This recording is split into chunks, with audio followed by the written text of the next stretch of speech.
Patay ang isang lalaki matapos barilin ng dalawang sakay ng motorsiklo sa Commonwealth sa Quezon City. 2 oras matapos ang pamamaril, isa pang lalaki ang natagpuang patay rin malapit sa lugar. Narito ang unang ronda ni Oscar Oida.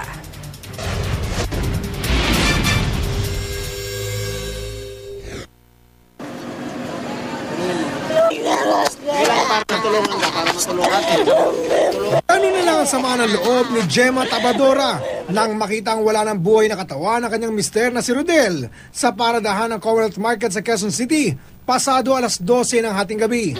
Ayon sa mga batang nakasaksi, nagpaparada na raw ng kanyang jeep ang biktima ng barilin ng 2 lalaking lulan ng motorsiklo. Nakita namin po nandito kami. Nandyan lang po kami. Tapos nung pumunta ako dito, hinihingi ako siya ng pera na 5. Nung pag-alis ko, pumunta na lang yung motor dito. Pinagbabaril na siya 2 bala na. Usap-usapan sa lugar.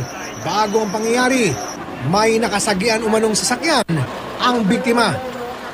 Sana makonsensya kayo. Alam mo naman yung tao, may pamilya. Wala kayong mga hiya. Wala kayong puso.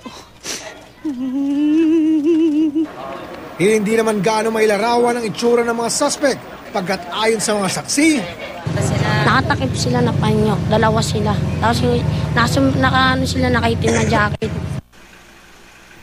may takip naman panyo ang bangkay ng lalaking natagpuan sa may Freedom Park, Barangay Batasan Hills, Quezon City.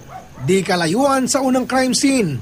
2 oras matapos ang naunang insidente ng pamamaril. Ang biktima, sa ulo din ang tama ng bala. Tagal ko na rito, wala akong nakitang ganyan itsura. Bagamat di pa masasabi sa ngayon kung magkaugnay ba ang 2 pamamaslang, di binabaliwala ng investigasyon ang ganitong posibilidad. Ito ng balita sa Quezon City, Oscar Oida reporting.